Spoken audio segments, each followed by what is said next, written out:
Mesdames, Messieurs, merci d'être parmi nous aujourd'hui. Nous sommes très heureux de vous accueillir ici à Lyon, dans ce magnifique établissement au 27e étage de la Tour Oxygène. Notre ami Julien Rougier, directeur général de GSF, souhaitait que nous fassions ce genre de débat pour parler de l'humain.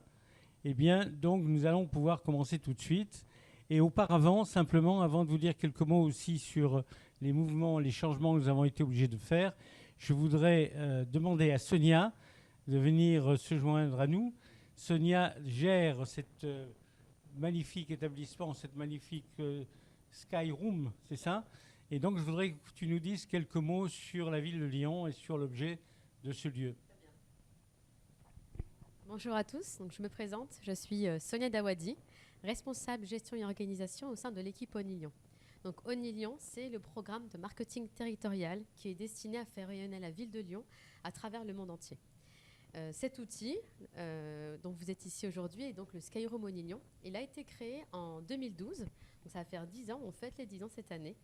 J'ai vu naître ce bébé et c'est un outil qui est destiné à promouvoir la ville et à accueillir des destinations étrangères, officielles, des décideurs, des contacts clés pour promouvoir la ville à travers le monde.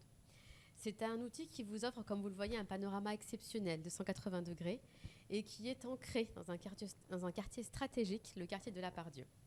C'est en quelque sorte une vitrine internationale qui nous permet de valoriser la ville, ses ambitions et ses atouts. Et je suis très heureuse de participer à ce débat et de vous accueillir ici. Merci à tous. Merci Sonia. Et puis avant de passer la parole à Muriel qui va animer ce débat, je vous en ai déjà parlé intimement les uns ou les autres, mais nous avons deux de nos personnalités prévues aujourd'hui qui ont été scotchés brutalement par le Covid. Alors, à commencer par Mohamed Benhamed, qui voulait absolument te rencontrer et reparler de stress avec toi. Nous le ferons certainement à un autre moment. Et puis, ce matin, ou plutôt hier soir, Lomique Guyot, rédacteur en chef de management, nous disait tout le plaisir qu'il avait à se joindre à nous ce matin. Ce matin, dans notre TGV, eh bien, nous avons reçu son SMS. Dans la nuit, il a eu de la température, des problèmes de gorge, etc. Et voilà. Donc, heureusement, Muriel Bergès avait fait la préparation de ce débat. C'est donc elle qui va animer aujourd'hui votre débat. Et ensuite, nous allons faire, avec chacun d'entre vous, une forme de synthèse de votre point de vue sur le sujet. Mais donc voilà, c'était simplement pour vous dire que dans les temps actuels, il faut s'adapter aux circonstances. Et j'ai préféré maintenir cette réunion car vous étiez tous prévenus et comment dire, déterminés à nous rejoindre. Et donc, j'ai pensé que c'était préférable de le faire plutôt que de le reporter. Donc, merci à vous tous. Je te donne la parole, Muriel, pour animer ce débat. Merci, Sacha. Merci de ta confiance et merci de votre confiance. Parce que je ne peux animer que dans la relation de confiance que j'ai construite et nourrie avec chacun et chacune d'entre vous. Et cette confiance m'a fait dire oui à Sacha à 7h ce matin. Voilà, merci. Alors, on va commencer ce débat peut-être pour que chacun se présente, parce que vous allez le faire mieux que moi. Et on va donner la parole aux dames d'abord. Isabelle, si tu veux bien commencer. Avec plaisir. Donc d'abord, merci de cette invitation fort sympathique et très très heureuse de participer à ces échanges. On va tous en sortir avec magnifiques idées, peut-être beaucoup de questions. Alors, je suis Isabelle Barthes, je suis professeure des universités en sciences de gestion, en management, et j'aimerais échanger ici avec cette casquette de chercheuse, d'enseignante, mais aussi de manager. J'ai beaucoup managé, et de maman de 6 enfants. Sarah. Bonjour à tous, merci pour votre invitation. Donc moi je m'appelle Sarah Denir-Dicrussa, je suis docteur en pharmacie, nutritionniste et toxicochimiste de formation et je gère une société où je participe à l'amélioration des capacités intrinsèques par une approche biologique de l'organisme. Tout ce qui est épigénétique, biologie fonctionnelle, etc. Tout ce qui est des forces de chacun et mes clients sont autant les professionnels de santé que les entreprises et les particuliers. Je suis également professeur associé à l'Université de Lyon et j'ai un mandat social. Je suis présidente du conseil d'administration de la CARSAT Rhône-Alpes. Félicité. Eh bien, bonjour à tous. Moi, je suis également très fière et très contente d'être ici avec vous tous aujourd'hui. Alors, donc de formation, puisque tu en as parlé, je suis statisticienne, économiste et j'ai aussi fait des études de sociologie. Mais aujourd'hui, et depuis maintenant plus de 15 ans, je dirige une entreprise qui installe des espaces de remise en forme dans les entreprises. L'idée étant de permettre aux salariés de l'entreprise d'avoir un temps dans la journée pour se reconnecter avec leur corps. Et donc, on a maintenant une centaine d'espaces dans les entreprises en région parisienne et aussi dans la ville de Lyon. Merci. Jean-Marie. Bonjour et merci de nous accueillir dans cet endroit si inspirant. Je suis heureux de participer à cette table ronde où j'attends plus d'apprendre que moi-même de délivrer. Je suis là pour être une éponge. De formation, je suis normalien et j'ai ensuite passé une thèse en psychologie. Je dirige un laboratoire qui s'appelle Gènes et conscience au CNRS où on vise à comprendre la part innée de nos comportements, puis évidemment ce qui nous donne beaucoup d'espoir, la part acquise, tout ce qu'on va pouvoir saisir au travers de l'apprentissage. À l'Institut Pasteur, je dirige un laboratoire qui s'appelle Perception et Mémoire pour comprendre comment notre cerveau gère de la donnée, et qu'est-ce qu'il en fait, comment est-ce qu'il mémorise, comment est-ce qu'il entraîne des changements des conduites de comportement. Je suis expert auprès de l'APM, qui est une association pour le progrès du management, une espèce d'association reliée au MEDEF pour donner quelques conseils en matière de management. Et je suis membre de l'Académie européenne des sciences. Voilà, ça nous permet de faire des rapports de temps en temps sur la santé mentale qui ne va pas toujours aussi bien de nos concitoyens. Merci. Julien. Eh ben, Julien Rougier, donc moi j'ai fait un cursus scolaire jusqu'à un diplôme d'ingénieur en agroalimentaire et donc je me destinais plutôt à cet univers-là et puis par hasard j'ai découvert une entreprise qui s'appelle GSF dans laquelle je suis rentré il y a 21 ans. Donc d'abord dans ces fonctions conseil sur les métiers de l'agroalimentaire. Voilà, et ensuite j'ai eu un parcours de manager parce que c'est ça qui m'a fait vibrer et donner envie. Voilà, donc j'ai géré un centre de profit et puis ensuite une filiale en Lorraine-Champagne-Ardenne et puis désormais la filiale lyonnaise.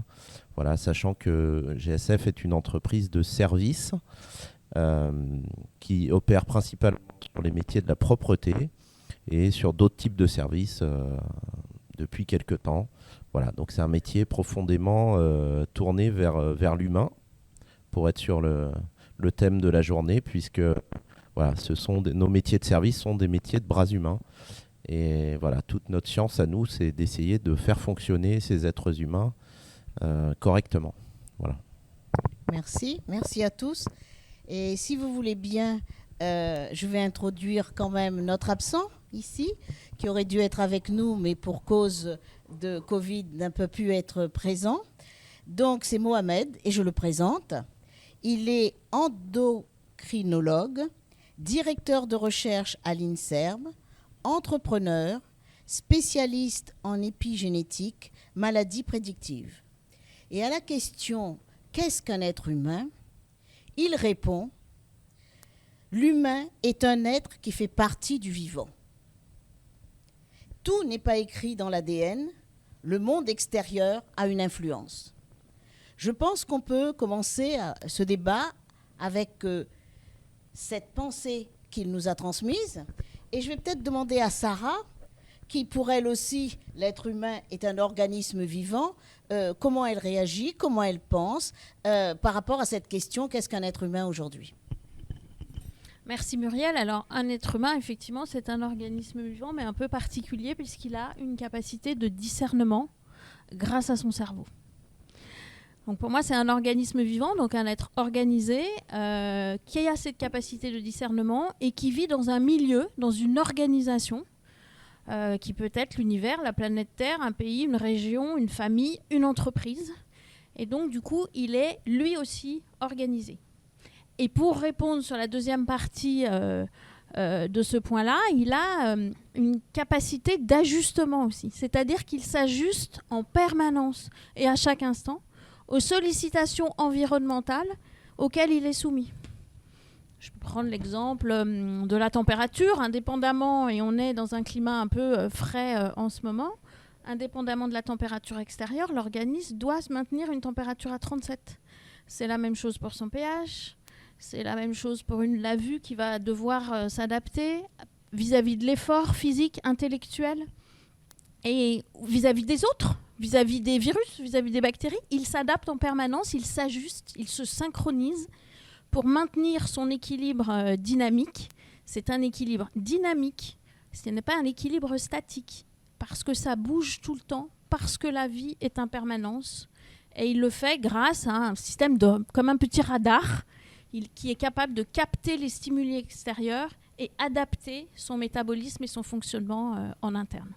Je vais me tourner vers Pierre-Marie, qui m'a dit « On ne naît pas humain, on le devient ». Oui, enfin, en résonance. C'est un plagiat total, j'assume. Ça ne vient pas de moi, évidemment. Tout le monde sait combien on doit cela à Erasmus et ce qui a donné évidemment cette branche de l'humanisme, repris par Simone de Beauvoir ultérieurement pour la femme. Mais j'adhère évidemment pleinement à cette vision d'un équilibre dynamique, c'est-à-dire que l'humain est un organisme, certes, qui s'adapte, mais comme les plantes le font, comme d'autres animaux, mais avec des projets. Et c'est ça quand même qui est important. L'être humain est un organisme projectif. C'est le seul à avoir des désirs quand les animaux ont des besoins. Dit autrement, l'humain a besoin pour s'adapter, choisir, se rendre compte que l'incertitude fait partie de notre biotope. L'incertitude nous nourrit. Quand l'incertitude éradique le monde animal et végétal, seul l'humain se nourrit du changement. Et je dirais même se détruit de la routine. Donc on voit ici aussi poindre, pour ajouter à ce qui a été dit et auquel je souscris pleinement, l'être humain, en plus, par son pouvoir d'adaptation, il est capable d'être projectif. Et on verra ultérieurement que dans cette action de projection, c'est-à-dire de configurer un futur souhaitable, on verra en plus que l'humain a cette particularité dans ce futur souhaitable qu'il soit partageable. Très bien. Alors, ça s'appelle RSE, ça s'appelle écologie, oui, religion. bien sûr. Voilà, on reviendra sur ces points-là. Absolument, absolument. Julien, par rapport à cette interpellation que nous fait Pierre-Marie sur l'incertitude, tu m'as dit un jour que manager dans l'incertitude est une opportunité pour faire jaillir des possibles. Et tu peux nous en dire plus ? Oui, alors ça, on le voit bien dans les entreprises et notamment là, dans les périodes de crise. Les entreprises qui s'en sortent sont celles qui s'adaptent. Et ça, c'est éminemment lié à cette faculté d'adaptation de l'humain qui peut faire d'une contrainte une opportunité. Voilà. Et nous, c'est vrai que dans notre activité, et particulièrement parce que l'entreprise est composée d'êtres humains et qu'on fait travailler des êtres humains, on est systématiquement confronté à ça. Et il faut nos collaborateurs sont en permanence, je dirais, tous leurs sens sont sollicités pour percevoir en fait comment ils doivent s'adapter, comment ils doivent opérer pour obtenir la qualité de travail, pour obtenir la satisfaction de nos clients et pour se réaliser eux-mêmes aussi. Voilà. Donc, parce qu'on essaye de donner vraiment du sens, et c'est ça qui fait, je pense, parce que l'être humain est un être social, et il a besoin d'avoir une utilité et un sens à ce qu'il fait dans la collectivité, de trouver sa place quelque part. Et voilà, c'est tout ce qu'on essaye, nous, de mettre en œuvre pour permettre à chacun de répondre à ses aspirations. Voilà. Et Isabelle, justement, sans que vous soyez concertés, c'est ça qui est merveilleux, c'est d'avoir les résonances que vous aviez les uns par rapport aux autres, parce qu'ici, on est dans une construction collective, là. On n'est pas sur un débat traditionnel. Et Isabelle me disait, elle, que pour elle, pour rapport à la définition qu'est-ce qu'un être humain, c'est un être des possibles. Alors, Isabelle. Oui. Alors, pour illustrer mon propos, encore hier, j'ai vu des bébés. J'ai tenu dans mes bras des bébés. Et la définition de l'avenir, pour moi, c'est les traits flous d'un enfant. Qu'est-ce qui va devenir cet enfant avec ces traits qui sont flous? Il va devenir un adulte. Et je m'amuse très souvent en regardant des adultes, en vous regardant, à me dire, mais quel petit enfant était-il? Et je trouve qu'il y a quelque chose de mystérieux là-dedans. Par contre, en tant que maman, pour avoir vu beaucoup d'enfants, les miens et beaucoup de leurs petits camarades, j'ai vu des petits-enfants merveilleux. J'avais des petits copains, des petites copines de mes enfants qui étaient si intelligents, si brillants, si pleins de vie, et que j'ai vu s'éteindre au fur et à mesure des années parce qu'ils n'ont pas été accompagnés. Et je pense que l'humanité, c'est aussi aider à grandir, à faire grandir les enfants, les adultes, les accompagner jusqu'au bout de la vie aussi, pour que ça reste toujours possible. Alors on parlera certainement de ces possibles, mais en tant que parent, en tant qu'éducateur et tout simplement en tant qu'être humain, et ça rejoint le social, c'est ça, c'est la création de possibles. Et il y a tellement de petites phrases assassines dès qu'on est enfant, il y a tellement de remarques, d'humiliation. On peut parler du management qui est ma spécialité. Et bien que je me dis qu'en effet, il y a beaucoup de travail pour qu'on retrouve ou qu'on trouve cette humanité, qu'on la construise ensemble. Oui, tu dis l'être humain est un être des possibles, mais Félicité, elle répond à ça en disant oui, il est possible, mais encore faut-il connaître ses limites. Alors effectivement, moi j'étais tout à fait en accord avec tout ce que vous avez dit, mais néanmoins quand même, moi dans mon métier de tous les jours, mon travail c'est de constater que l'humain est également un animal, il n'est pas qu'un cerveau, et qu'aujourd'hui son cerveau est sursollicité, qu'il passe un temps énorme assis à un bureau en train de travailler, assis, en utilisant uniquement son cerveau dans un espace réduit où il a une visibilité finalement très réduite aussi. Il ne peut pas voir loin, il voit dans l'écran d'un ordinateur. Et qu'il en oublie finalement qu'il a un corps et que ce corps animal a absolument besoin aussi qu'on l'écoute et qu'on le considère. Donc, quand je parle de limites, c'est que le cerveau a tendance à ne pas en avoir. C'est-à-dire que je pense que depuis le début de l'humanité, le formidable cerveau humain a inventé tellement de choses qu'il a sans arrêt repoussé les limites. Il en repousse tellement qu'on en arrive à la situation d'aujourd'hui, qui est un peu particulière. Et je pense que la capacité à revenir à l'intérieur des limites de son corps est une chose fondamentale et par laquelle il faudra passer si on veut éviter qu'on ne soit pas capable de s'adapter aux limites de notre planète. Oui, je crois que Sarah et Pierre-Marie ont des choses à dire sur ce sujet. Je ne sais pas, lequel d'entre vous veut commencer à intervenir?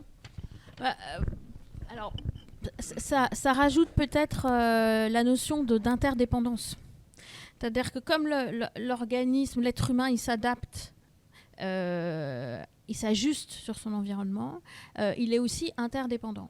Et du coup, il y a une réelle connexion, même si on a une peau qui a une limite virtuelle physique, il y a toujours une interaction entre le dedans et le dehors.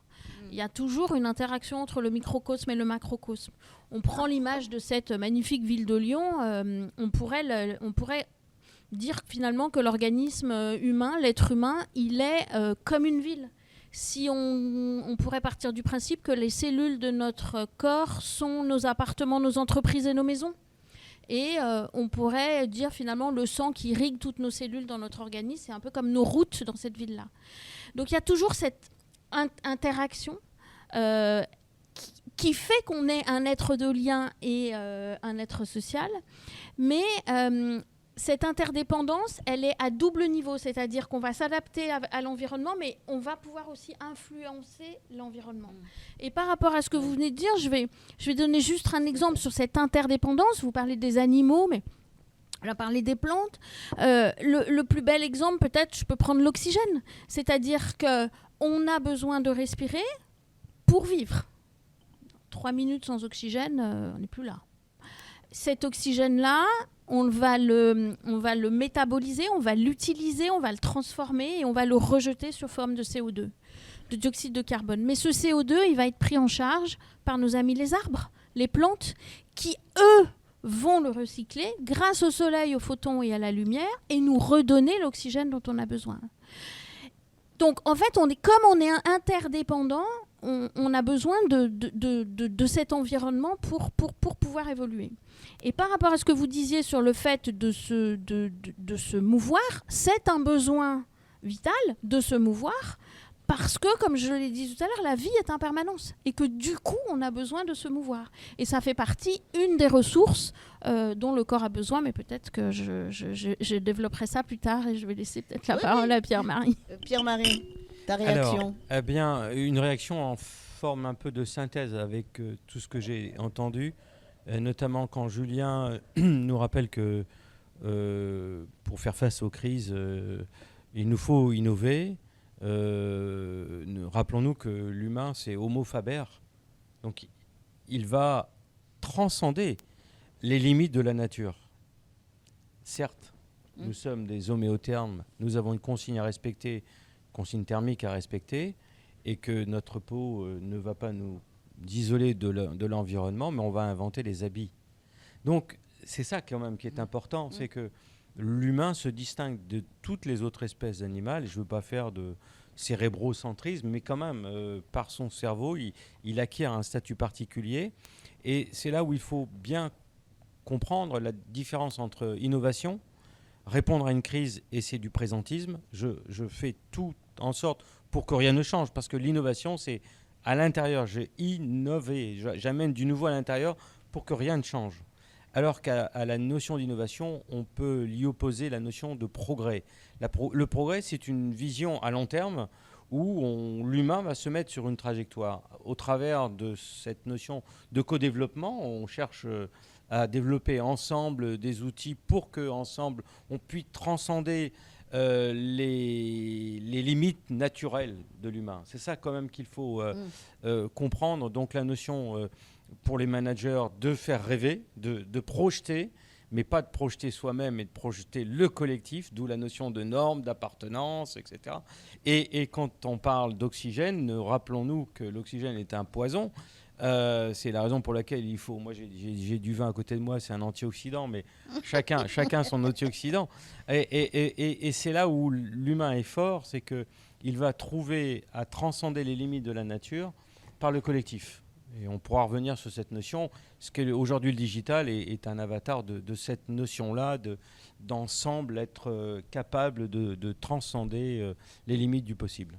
Oui, mais pour cela, je pense qu'il faut accepter la prise de risque. Isabelle, tu as des choses à dire là-dessus. Accepter la prise de risque, avoir le courage de lâcher prise, d'accueillir.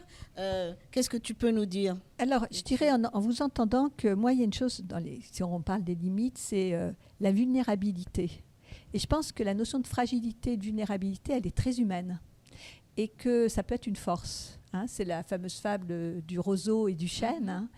Et je crois que l'intelligence de l'être humain, c'est justement de savoir capitaliser sur ses faiblesses. Le petit bébé humain né nu et incapable de rien faire, contrairement à beaucoup d'animaux qui en quelques minutes sont déjà opérationnels, je dirais. Et ça m'intéresse. Et je parlais tout à l'heure des possibles, on peut parler de destin. Forger son propre destin, forger sa propre destinée. Et il me semble qu'il y a des choses tout à fait passionnante. Il y a eu un reportage très récemment sur les Noirs en France, où on a repassé cette vidéo très connue, cette expérience de pédopsychologie, où on montre à des petits-enfants noirs qui ont 3 ans 2 poupées, une poupée blanche et une poupée noire. Et on leur demande, et c'est reproduit en 2021 en France, on leur demande quelle poupée ils préfèrent, la blonde aux yeux bleus ou la noire. Et ils préfèrent la poupée blonde aux yeux bleus. Pourquoi? Parce qu'elle est plus belle, elle est plus intelligente, elle est plus attractive, alors que eux, ils sont noirs et que la poupée noire, elle leur ressemble. Et se forger un destin, se former sa propre destinée, c'est aussi savoir connaître ses fragilités, ses vulnérabilités. Alors, je vais donner un exemple qui va vous paraître un peu étonnant, c'est celui de Kim Kardashian. Kim Kardashian, c'est une personne qui est née avec certainement des atouts familiaux et un entourage, un contexte, mais qui est née à contre-courant de la beauté plastique classique. Quand elle a commencé à se faire connaître, elle était face à des Américaines blondes et minces, alors qu'elle est brune et plus que pulpeuse. Elle a transformé complètement la vision de la beauté en étant une influenceuse leaduse, et elle a utilisé quoi? Ses défauts. On parle de selfie, et dans le mot selfie, il y a le F de flow en anglais, défaut. Comment je sais faire quelque chose de mes défauts et en faire une proximité avec les autres? Il y a un autre destin magnifique, et je vais aller très vite, c'est Helena Rubinstein. Moi, je trouve ça extraordinaire. Une femme qui est née en 1892 dans le ghetto, à Cracovie. Il n'y avait pas de ghetto, mais dans le quartier juif, des parents très modestes. Elle est née de 8 filles. Vous imaginez? Elle est juive, elle veut épouser un non-juif, c'est interdit. Elle veut faire médecine, c'est une femme, c'est interdit. On l'envoie à Vienne parce qu'elle est trop pénible. On essaye encore de la marier, elle ne veut pas. Elle part en Australie toute seule.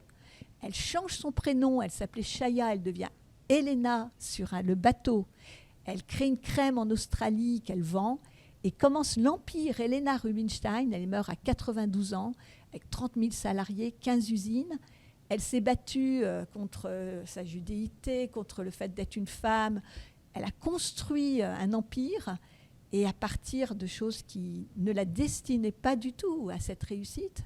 Je citerai une anecdote que j'avais adorée. Pendant la guerre, en plein New York, elle veut louer un appartement sur Park Avenue, et on lui refuse de louer parce qu'elle est juive. Ça existait aussi là-bas. Elle achète l'immeuble. Voilà. Et c'est ça aussi qui, moi, me fascine. Tout à fait. Et moi, à ce stade, j'ai envie de demander à Julien, dans l'entreprise, on sait que GSF a une politique de management particulière, ça fait partie de son ADN, l'ascenseur social, ça fait partie de son ADN, le management de proximité. J'aime beaucoup cette idée de comment on utilise sa vulnérabilité, comment on utilise moi, je ne dis pas ses défauts, mais ses manques par rapport à la norme, plutôt. Hein, c'est plutôt ça. Toi, Julien, dans le management des équipes, comment vous utilisez ce potentiel-là et comment vous les transformez en richesse, finalement?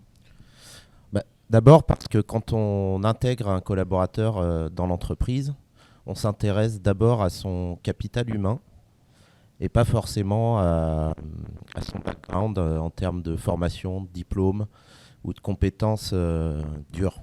On parlait avant le débat, comme ça, en aparté, des soft skills.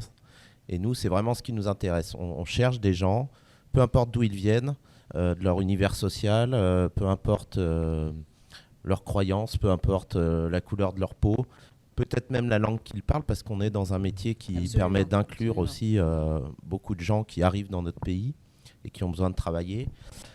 Et voilà, donc on s'intéresse vraiment à la personnalité des gens, et surtout, on met en œuvre beaucoup de choses de par le management et la formation pour leur permettre de se réaliser. Et en fait, nous, des Rubinstein, il y en a plein, à une toute petite échelle, mais voilà, des gens qui rentrent à la base et qui terminent leur carrière 40 ans après, parce que ça existe encore chez nous, des gens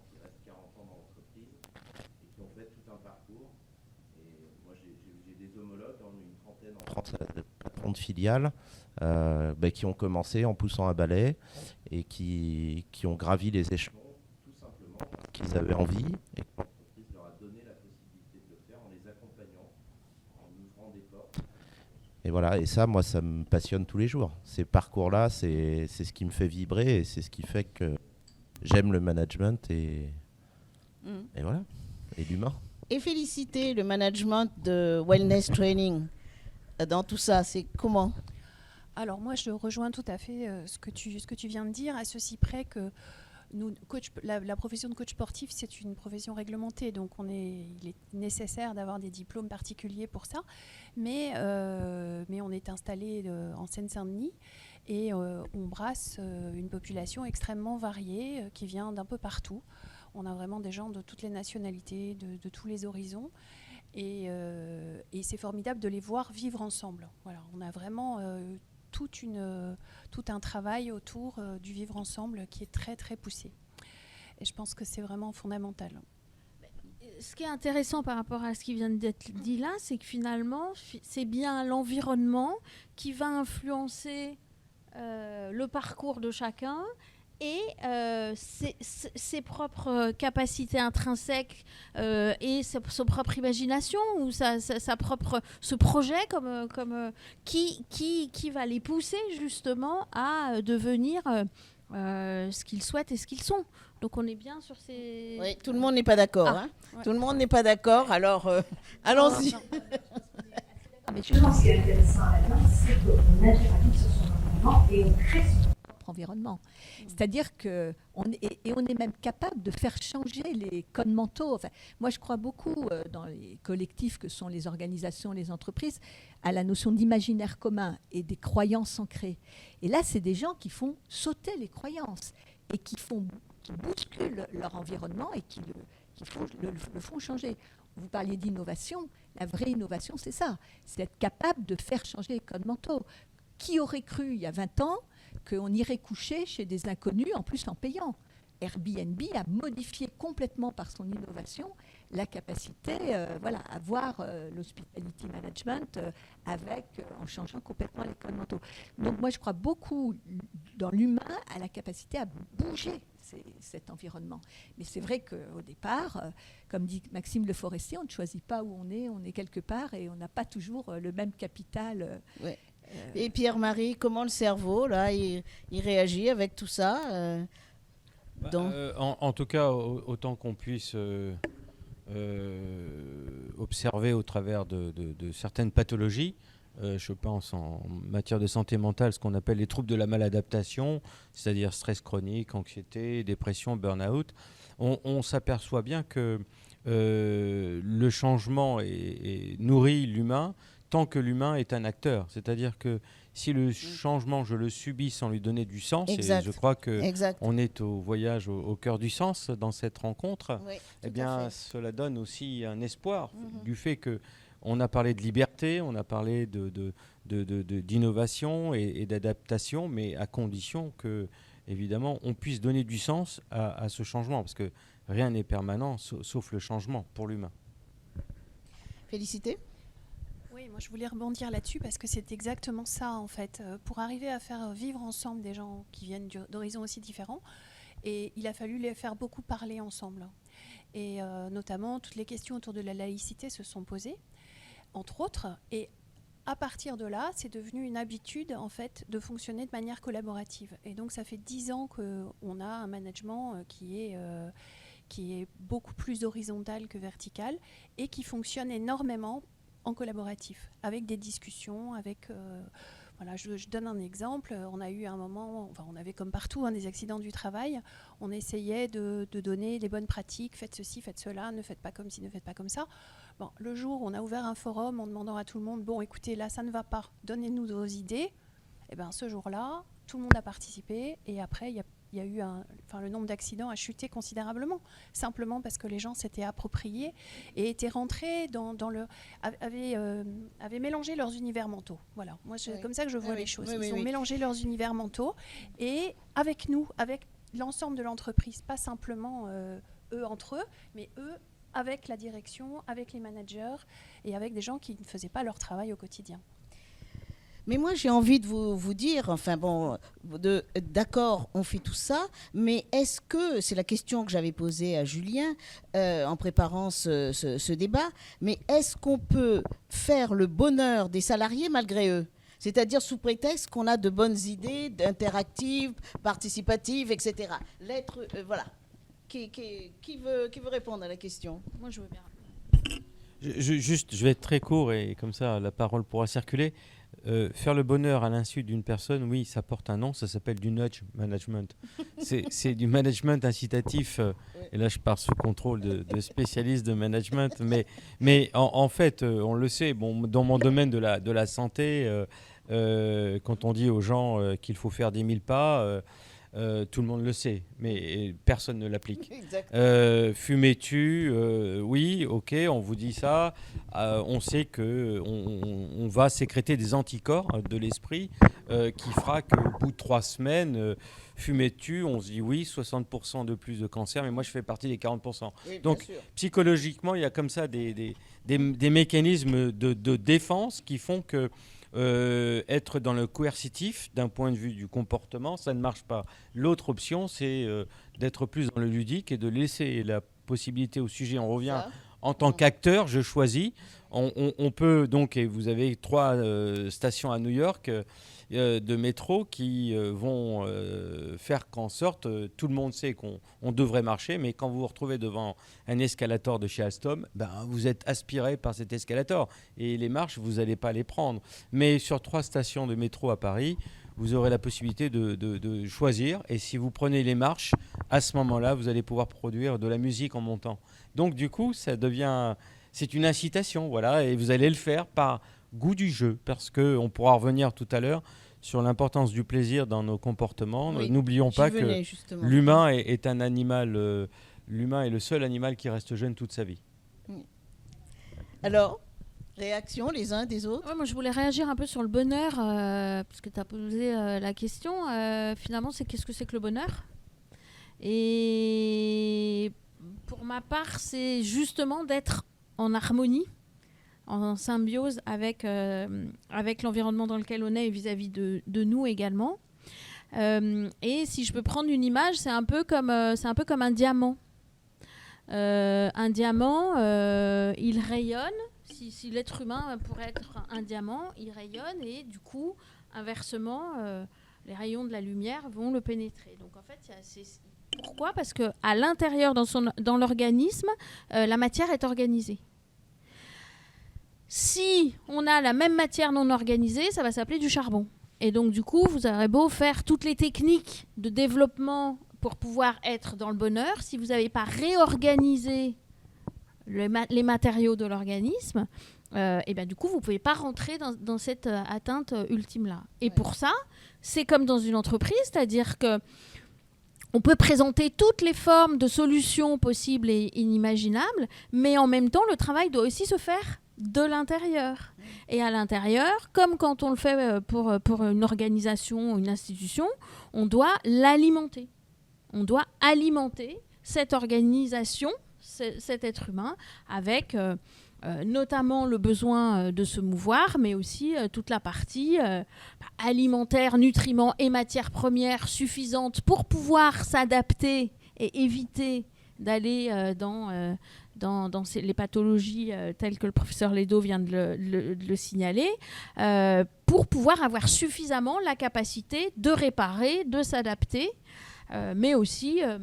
Et pour vous, c'est une caractéristique de l'être humain, ça, de cette capacité finalement à choisir, finalement aussi, ce qui est bon pour lui, en fait. Il y a 2 choses. Il a ce pourquoi il est, le développement de ses capacités intrinsèques, mais il a une grosse force, c'est qu'il peut aussi en déployer des nouvelles. Par contre, toujours en collaboration avec le milieu dans lequel il a choisi de vivre. Ouais. Félicité, depuis tout à l'heure, je sens que tu voulais intervenir.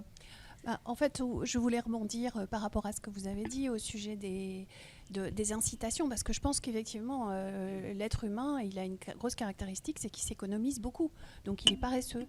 Donc, s'il a le choix entre un escalier mécanique et un escalier tout court, il prendra forcément l'escalier mécanique. Ça fait partie de...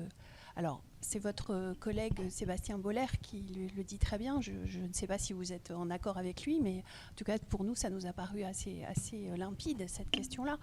Et en fait, effectivement, c'est la joie et le jeu qui font changer les choses. Et nous, on travaille énormément sur le plaisir du mouvement et tout ce qui peut être ludique. Et donc, de faire transformer ça de cette manière-là. Et je pense que c'est extrêmement important. C'est pas une manipulation des gens que de leur apporter de la joie et du plaisir, je pense pas. Oui. Peut-être pour revenir, parce que je sais que Muriel, elle nous tend une perche là. Donc Sébastien Boller a écrit un ouvrage en disant que l'humain était un bug. Il y avait un bug dans le programme. C'est-à-dire que notre comportement était surtout initié par le présentisme, c'est-à-dire je veux tout de suite, ici et maintenant. Et la façon de corriger le bug, c'est justement de ne jamais oublier que la bienveillance, dans le mot bienveillance, il y a le mot veillance et surveillance. C'est aussi une responsabilité que l'on a vis-à-vis d'autrui. Et alors, évidemment, pour les parents, c'est évident, mais pour un manager, pour un quelconque collectif, c'est une responsabilité qu'on a d'autrui aussi, qu'ils s'épanouissent. Et le mot surveillance, il viendra là. Le mot bienveillance est parfois un peu trop tarte à la crème. Voilà, il y a aussi le mot surveillance, le mot de responsabilité, d'engagement. Et donc, c'est comme ça que l'humain peut corriger le bug de la nature par le collectif. Et le fait de décider que, oui, il y a une mortalité qu'on pourrait éviter par l'obésité, par ceci, par cela, et ben, il va falloir marcher. Et s'il y en a qui n'y arrivent pas, on va les aider en leur mettant une carotte, en quelque sorte. Oui, mais pour le collectif, encore faut-il que je ne sois pas simplement auto-centré, mais effectivement tourné vers l'autre. Mais nous sommes collectifs. Nous sommes un collectif, nous, en tant qu'être humain. On héberge une colonie d'habitants. Oui, mais pour autant dans la relation à l'autre, parce que c'est aussi, je ne lâche pas là-dessus, pour autant dans la relation à l'autre, est-ce que finalement, quelle est mon appétence finalement à aller dans le collectif? Je pourrais rester uniquement auto-centré sur ce que je suis. Là, on pourra débattre parce qu'il y a plusieurs modes de développement d'un vivre ensemble. Aux États-Unis, on a décidé que la collectif acceptait la sommation des intérêts personnels, alors que nous avons au contraire cherché à éradiquer l'intérêt personnel au profit d'un intérêt collectif. Donc c'est philosophiquement, il faut relire Tocqueville, mais philosophiquement, c'est la question qui est sous-jacente là.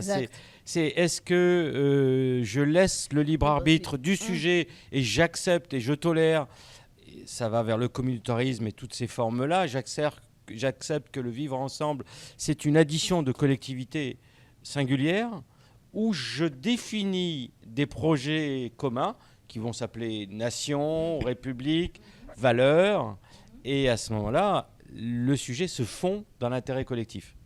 J'en dirai pas plus. Oui. Isabelle et Julien. Non, moi, je pense, pour rebondir sur ce qui vient d'être dit, moi, je me place dans l'échelle de l'entreprise. C'est un collectif, et c'est un collectif qui doit comporter des règles de fonctionnement, un cap, un certain nombre d'outils mis à la disposition des humains qui y travaillent, dans le but que ce collectif continue à se développer, à exister et à prospérer. Bon. Après, à l'intérieur de ça, plus on va donner de liberté à l'individu, quelque part, de s'accomplir dans ses aspirations à lui, s'il arrive à trouver une résonance entre ses propres aspirations et ce que le collectif prône pour fonctionner, bah là, ça fonctionne bien. Et on arrive à ce que j'ai expliqué tout à l'heure, des gens qui se développent, qui arrivent à faire des parcours qui n'étaient absolument pas prédéterminés pour eux. Et ça, c'est un côté magique, ce côté collectif, quand il est bien huilé. Et chez nous, bon, ça marche plutôt pas mal, mais on sait que ça ne marche pas pour tout le monde. Et moi, j'ai la conviction en tant que manager qu'un individu qui ne s'épanouit pas, par exemple, dans le collectif qu'on représente, GSF, bah, il a toutes les chances de pouvoir s'épanouir ailleurs.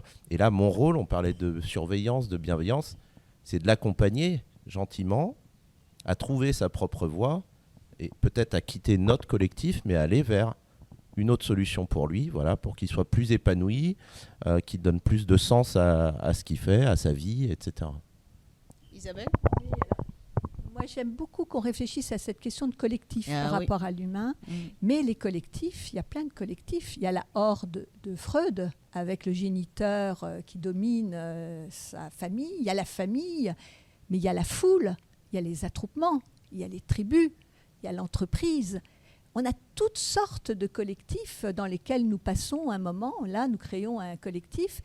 Et je crois qu'il faut accepter aussi que le collectif peut avoir des formes extrêmement diverses. Ce qu'on constate, c'est que les collectifs actuellement sont de plus en plus éphémères et de plus en plus sous la forme de clans. Les tribus de Mafessoli, par exemple, où à un moment donné, on va s'affilier à quelques personnes sur un moment donné par un intérêt commun, mais pas forcément sur la durée pour construire longtemps. Et c'était un des grands enjeux actuellement de notre société qui a été qualifié d'hypermoderne à partir des années 2000 par un collectif de sociologues. C'est ce qu'on décrit comme l'individu, et pas la personne. Parce que là aussi, il y a une constellation sémantique autour du mot humain, la personne, l'individu. Et cette montée en puissance de l'individualisme, cette montée en puissance d'un narcissisme qui fait que je veux être libre ensemble ou seul ensemble. Combien de fois vous avez eu des repas de famille avec tout le monde sur son Facebook ou sur ses mails? Combien de réunions on fait où on est censé avoir des sujets communs et tout le monde fait complètement autre chose? Là, c'est même assez rare qu'on s'écoute les uns les autres. C'est de plus en plus... C'est une vraie rareté. Hein.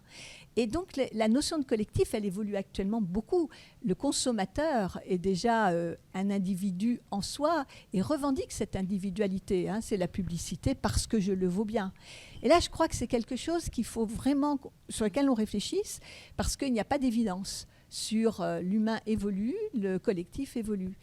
Et du coup, si je reviens à ce que je connais le mieux, c'est le management et l'organisation, l'entreprise, qui est une forme de collectif, qui est basée sur l'interaction entre des structures, des outils, des locaux, un projet commun et des comportements, des relations. Et il y a toute forme de management, ceux qui vont privilégier les structures et ceux qui vont aller vraiment dans l'humain. Et je ne sais pas s'il faut juger plus l'un que l'autre. Mais moi, ce que j'aimerais voir, c'est l'adjectif humain. C'est-à-dire, non pas qu'est-ce qu'un être humain, mais qu'est-ce qu'être humain. Oui. Et on le devient, humain, disait. Mais non, mais on parle de management humain. Et là, c'est les mots bienveillance, respect, écoute. Mais il y a aussi des managements inhumains ou des comportements inhumains où on va être cruel, harcelé, mépriser ou alors chosifier les personnes qui vont faire des gestes, alors les temps modernes, Taylor, mais ça continue à exister, qui ne vont être plus que robotisés. Et c'est vrai que quand on oppose l'être humain à quoi? Trois choses. Vous avez beaucoup parlé de l'animal, mais je trouve qu'il y a quelque chose de passionnant qui se passe, c'est les frontières qui s'estompent entre l'animal et l'humain. On découvre chez les animaux des choses qu'on ne leur donnait pas et qui, quelque part, sont peut-être d'essence humaine. On l'oppose au robot, mais il y a l'intelligence artificielle qui arrive partout. Et là, on en reparlera peut-être, l'intelligence, les smart machines. Et puis, on l'oppose au divin. Et l'humain s'est émancipé du divin au cours des siècles. Mais il y a peut-être une petite étincelle divine qui fait qu'on n'est justement pas du monde animal. Je ne sais pas, c'est une question.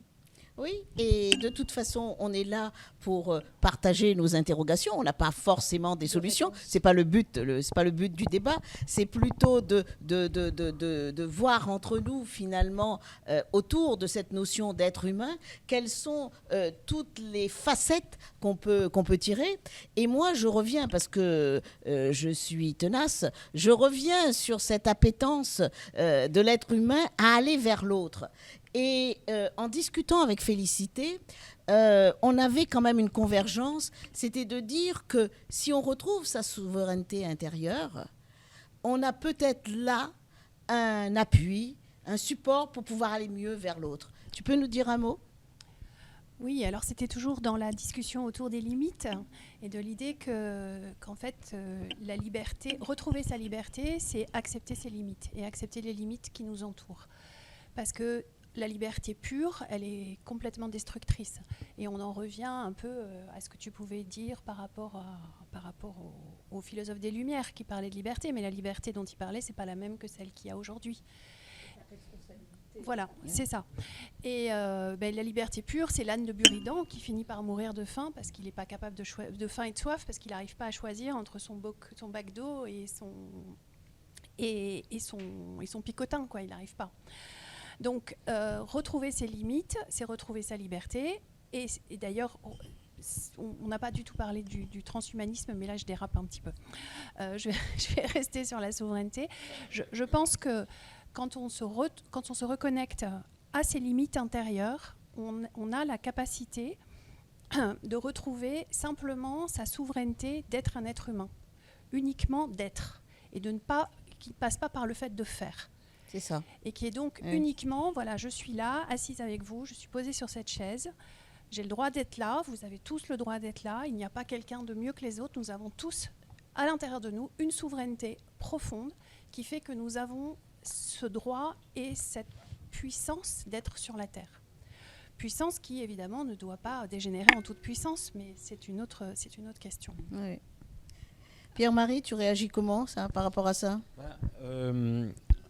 D'abord, dire que je ne suis pas d'accord avec Isabelle. Mais on n'est pas là pour être tous d'accord. Mais c'est justement pour initier un débat et non pas combat sur la notion de l'existence d'une diversité d'un vivre ensemble. Certes, je ne vais pas nier le fait que entre une entreprise, une association, une collectivité territoriale, une nation, un continent, il y ait de la diversité, évidemment, d'interagir pour les individus. En revanche, je pense que si on doit extraire des invariants, il y en a qui vont permettre de qualifier l'humain. Et dans sa première invariant, je dirais, dans la relation, ce qui qualifie l'humain, qu'on ne trouvera pas chez les autres animaux, c'est l'idée que dans la relation à l'autre, il n'y a pas de hiérarchie. Il y a un sentiment d'équité profond. Tout parent sait que quand on a commencé à servir de le flan caramel que tout le monde convoitait, et qu'on est un peu généreux avec le premier enfant, le deuxième qui se retrouve avec un tiers de son frère, on en a fait un gilet jaune.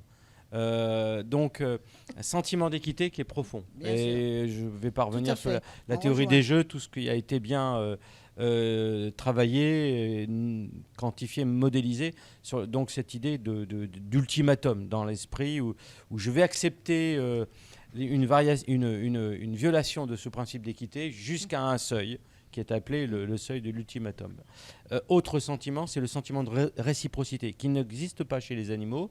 Quand on va me donner quelque chose, au fond de moi-même, je suis redevable à cette personne. Et le cerveau, dans les systèmes de la gratification, n'est pas un cerveau comptable. Oui. On m'aura fait un cadeau d'€1, je me sentirai redevable d'€1,50 voire 2 €. Voilà, c'est comme ça. On n'est pas dans ce sentiment de comptabilité d'un point de vue des systèmes de la récompense dès lors qu'il s'agit d'interaction d'humain à humain. La preuve sociale, c'est aussi connu. Pourquoi va-t-on dans un restaurant où il y a le plus de monde? Non pas parce qu'on a regardé le menu, mais parce qu'on a fait confiance à la majorité. Voilà, ça c'est aussi des choses qu'on ne voit pas dans les théories de l'esprit chez les autres espèces. Après, il y a des influences qu'ont les autres qui peuvent être néfastes, parce que là, j'ai parlé d'influences positives, il y a les influences négatives. Quand vous commencez un tour de table, si 4 personnes ont dit des choses que vous ne vouliez pas entendre, le problème, c'est que ces 4 personnes ont influencé les autres qui vont entendre. Donc ça, c'est ce qu'on appelle la pression sociale. Je vais me renier. Qu'on n'a pas là, ici, là maintenant. Non, j'espère pas, sûr, mais je vais me renier simplement. J'avais arrêté ma décision, mais parce que 2 ou 3 personnes ont exprimé un point de vue, je renie mon point de vue. Voilà, ça fait partie des effets négatifs que l'on a aussi, parce que soyons pas dans le monde des bisounours. La relation à l'autre, elle a beaucoup de vertus, elle a beaucoup d'inconvénients aussi. J'en parle là de cette pression sociale avec les théories des fake news et tout ça. Et puis le summum du summum, c'est la manipulation d'autrui par excès d'empathie. Voilà, c'est la tyrannie des minorités, etc. Donc, voilà, et si on prend ces côtés positifs et ces côtés négatifs, on peut arriver à faire une sommation de collectivités qui ont effectivement parfois des intérêts et des modes opératoires différents, mais je préfère me concentrer sur les invariants universaux de l'humain. Tout à fait. Alors, les invariants des personnes qui constituent les collectifs, moi j'étais aussi sur le projet des collectifs. Quand vous regardez une entreprise, est-ce que vous la considérez comme un collectif qui normalement a une vision, une mission, des valeurs, le grand triptyque, et donc un projet collectif? Quel est-il? Celui de la performance, une performance globale qui peut être économique et qui est sociale, souvent maintenant de plus en plus dans le paradigme RSE qu'on connaît bien. Quand on regarde un clan, c'est quoi son projet? C'est la perpétuation. Si je regarde un corps qu'on connaît bien tous les deux, j'imagine l'université, et que vous voulez faire du changement, si vous la regardez comme une organisation professionnelle à la Mintzberg, vous cherchez un projet de performance, un projet d'adaptation à l'environnement, mais vous pouvez la regarder avec une autre théorie, qui est la théorie d'Ouchy des clans, et vous voyez le clan du laboratoire, le clan de la fac, et vous voyez la perpétuation du clan. Donc les projets sont pour moi très déterminants par rapport en effet aux personnes, alors où vous aviez raison, qui adhèrent ou pas à ce projet. Et c'est là où je vois des différences. C'est vrai qu'il y a des invariants, c'est évident, et je pense que la notion de projet de l'individu et de projet collectif qui va l'amener à adhérer à des collectifs est intéressant. La tribu, telle que l'a définie Maffesoli, c'est une affiliation à un moment donné sur des gens qui sont des passionnés de quelque chose et qui vont ensuite disparaître et qui n'ont plus envie de se voir après parce que la passion a disparu. Et la digitalisation des collectifs nous interpelle énormément. Est-ce qu'on fait collectif quand on est sur WhatsApp, quand on est sur Facebook, où on croit qu'on a plein d'amis, plein de followers, et qu'on est ensemble, alors qu'en fait, d'abord, on peut être manipulé par les algorithmes, on le sait tous, et puis qu'en fait, c'est des personnes dont on n'a rien à faire dans la vraie vie. Voilà, c'était plus ce que je voulais pointer. Pourquoi ? Et je termine là-dessus, parce que ça nous interpelle en tant que manager. Le nombre de managers actuellement qui me disent « mais comment je vais reconstruire mon collectif après ces 2 ans de pandémie ?» Ça intéresse les politiques. Avec l'anomie politique, plus personne ne va voter. Ça intéresse les associations qui n'ont plus de bénévoles pour aller travailler dans les associations. Il y a une vraie interrogation pour moi sur cette capacité à avoir un collectif humain. Oui, au-delà du collectif humain, je crois que revenons sur le management, parce qu'en fait, c'est aussi des clés pour le management qu'on est amené à faire, nous, dans notre collectif à nous. Comment, finalement, je traite la différence ? Julien nous a donné un exemple tout à l'heure. Comment je traite la différence ? Comment je traite la gestion des personnes qui ne rentrent pas dans ce qu'on appelle la norme de ce collectif-là ? Quelle réponse vous avez par rapport à ça ? Sarah ? Moi je veux bien un peu répondre aussi sur ce qui vient d'être dit. Sur le collectif d'abord, comme j'ai dit, on est un collectif et l'être humain, il est soumis à des lois qui sont naturelles du vivant, mais aussi des lois qu'il a co-créées. Quand on parle de liberté, pourquoi on est libre que quand on appartient, quand on a des règles, quand on a des lois ? Et ces règles, elles ont été établies par les êtres humains. On a créé des sociétés civiles, citoyennes. Et d'ailleurs, en entreprise, on appelle ça des sociétés aussi, des SARL. Donc en fait, il y a vraiment la place de ce collectif, il est intéressant et de comprendre que nous aussi, on a un collectif. Et pour répondre à ta question, Muriel, je crois que dans les entreprises, on est parti d'un principe que l'être humain, c'est un être humain qui fonctionne, voilà, avec des comportements, etc. Or aujourd'hui, le monde a changé. Pourquoi ? Parce que comme l'être humain, il est très innovant, très créatif, il a créé des perturbateurs. Il a créé des outils qui l'aident, comme les outils numériques, mais qui ont aussi leur face d'ombre. Comme tout objet, il y a de l'ombre et de la lumière, du noir et du blanc, du positif et du négatif, comme dans un équilibre. C'est le principe d'une loi naturelle des polarités. Et qu'est-ce que ça veut dire, ça ? Ça veut dire que quand je crée un outil, il peut avoir aussi un impact sur moi, sur mon fonctionnement. Et quand j'ai des comportements qui ne sont pas, j'allais dire, naturellement bienveillants dans le partage et dans le collectif, c'est parce que mes signaux sont brouillés. Ils sont brouillés parce que je suis en contact avec ces sollicitations, j'appelle ça des sollicitations environnementales, mais ça peut être des toxiques, ça peut être des pensées, ça peut être des émotions qui peuvent brouiller certaines pistes.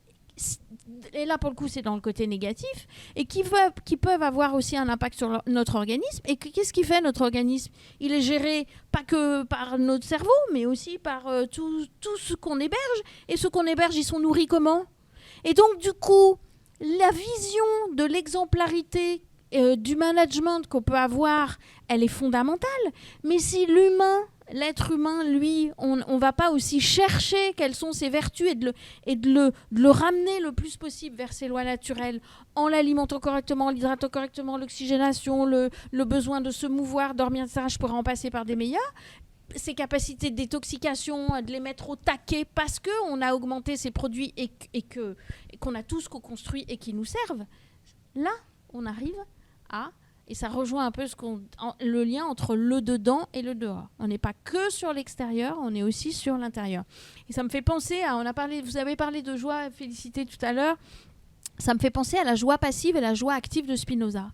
Et ça rejoint le divin, ce que tu disais, Isabelle. C'est quoi? C'est que quand on est en joie passive, c'est l'extérieur nous amène la joie. Mais quand on est en joie active, c'est que l'extérieur nous amène la joie, mais que nous aussi, on amène à l'extérieur. Oui, tout à fait. Félicité, encore un mot? Oui, mais moi j'avais envie de rebondir vraiment là-dessus parce que je pense qu'il faut donner aussi des exemples un petit peu.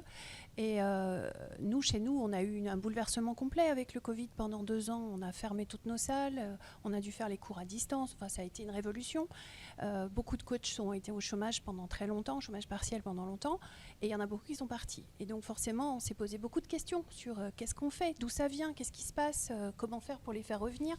Et en fait, à un moment donné, j'ai dit mais il faut qu'on arrête. Tout simplement, voilà, le problème, c'est qu'on est tous perdus aujourd'hui. Et donc, ce qu'il faut faire, c'est leur demander, leur poser la question. Et depuis 15 jours, enfin un peu plus, depuis 1 mois à peu près, on a décidé de se lancer dans une démarche d'entreprise à mission, donc qui va redonner, qui est censée donner un statut donc radicalement différent à l'entreprise. Et pour ça, la mission, alors c'est quoi la mission? Moi, je sais ce que c'est la mission pour moi. Mais ce que je fais, c'est que je suis allée voir, je me suis lancée dans une démarche de demander à tout le monde. Et surtout de leur demander à eux qu'est-ce qu'ils veulent faire. Et c'est incroyable, le récit est en train de se fabriquer. Et moi, je crois beaucoup justement à ce récit, parce que c'est ce récit qui va faire groupe et qui va reconstruire le collectif. Mais ça ne peut pas être... Et les valeurs, bien évidemment les valeurs, extrêmement important. Et pour éviter que ce fameux monde d'après soit finalement que la copie du monde précédent. Et on est parti là-dedans. Et vraiment, je dois dire que moi, je sors de chacun de ces groupes avec énormément d'émotions. Alors, est-ce qu'on peut finalement retenir, et je vais vous poser à chacun la question, cette joie active là, moi j'aime beaucoup ça. Pierre-Marie parlait aussi de désir au début. Est-ce que chacun d'entre vous peut donner un mot finalement à un manager virtuel qui se trouve là finalement? Comment faire pénétrer la joie active dans l'entreprise? Isabelle. Alors, je crois qu'on touche là aussi à ce que c'est que le management et le distinguer peut-être de la notion de leadership. C'est vrai que le management, c'est une interaction entre, je le disais tout à l'heure, des outils, des process et des relations. Le manager, il est plutôt tourné vers l'efficacité, l'efficience. Le leadership, ce qui n'exclut pas d'être un manager leader, c'est la capacité à faire adhérer un groupe de personnes à ses croyances, à sa vision, parce que vous parliez de mission, mais vous avez aussi une vision, j'imagine. Et je pense que le manager, il y a 2 choses. Il y a le courage qui est au centre, la notion de courage de prendre des décisions, courage de dire non, courage de pousser des gens, courage de se lever le matin. Il y a l'exemplarité, la capacité, alors non pas à être parfait, mais à montrer et à être en adéquation entre ce qu'il dit et ce qu'il fait. Il y a la notion d'audace aussi qui sont importantes. Et je crois qu'actuellement, si j'avais un mot, ça serait l'enthousiasme. Parce qu'on est sur un monde hyper morose. Les gens sont quand même beaucoup très démotivés, désengagés, tristounés. Voilà, ils regardent plutôt ce qui ne va pas que ce qui va bien. Et je pense que voilà, ça serait l'enthousiasme avec au centre cette capacité à embarquer les gens et à leur dire qu'il n'y a pas que la moitié du verre vide, il n'y a pas que la moitié du verre plein, mais aussi ce qu'on a bu. Et la moitié vide, c'est ce qu'on a bu et que c'était bien sympa de l'avoir bu ensemble. Julien ? Avant de donner le mot, juste une petite réflexion sur qu'est-ce que on entend par le bonheur dans une entreprise. Les gens ne viennent pas au travail forcément pour... être heureux comme ils seraient dans leur vie de famille, avec leurs amis, etc. Et je pense vraiment que ça, c'est une chimère. Et c'est pas ça qu'il faut viser. Je crois avant tout, et c'est le mot que je vais donner, c'est qu'il faut que tout ça, ça ait du sens. Tout à fait. Le sens.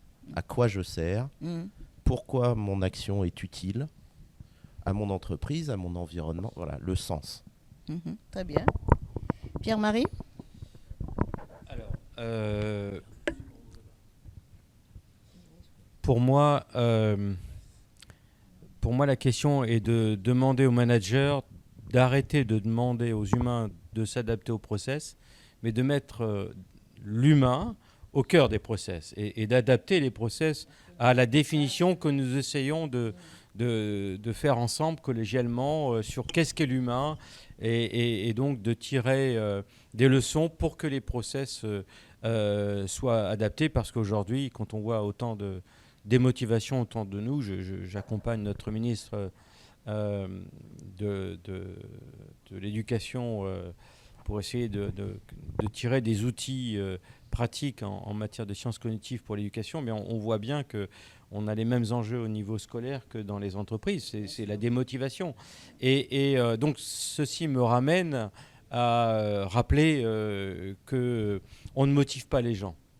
La motivation est une force égocentrée, d'une espèce de curiosité de vouloir s'ouvrir à la nouveauté et au changement. Donc on ne motive pas les gens, on les écoute. Et cette écoute, elle vient de l'amour que l'on a pour les autres. Donc je pense qu'un manager où il aime les gens et il a sa position, où il a du mal avec l'altérité, et à ce moment-là, il faut le changer. Merci. Félicité. Moi, je bois du petit lait là en entendant ça, parce que c'est exactement ce que je pense. On ne motive pas les gens. C'est eux qui trouvent eux-mêmes le sens, à condition qu'on les laisse, qu'on leur donne la possibilité d'épanouir ce sens. Il faut lui donner l'espace aussi. Et l'espace pour le faire. Absolument. Et moi, si je dois donner un mot, moi, c'est la notion de partage. Enfin, c'est la question du partage et d'humanité partagée. Okay. Parce que je pense que c'est ça qui est au fond de tout. Une humanité partagée qui va nous permettre de nous asseoir ensemble et de pouvoir commencer à parler et à retrouver du sens ensemble. Merci, félicité. Sarah, on a commencé par toi et on termine avec toi. Ouais, merci. Alors moi, je voulais juste revenir quand même sur la motivation. Moi, je pense qu'il y a des pertes de motivation qui sont liées à des troubles métaboliques. Et qu'aujourd'hui, on a la capacité de redonner de la motivation à des individus, mais pas par l'extérieur, je rejoins, par le métabolique. Parce que on a trop laissé ça de côté. Je parlais tout à l'heure de matières premières, comme on en a besoin dans l'entreprise. Pourquoi on ne va pas auditionner ? Est-ce qu'on a toutes les matières Est-ce que le corps a toutes les matières premières dont il a besoin ?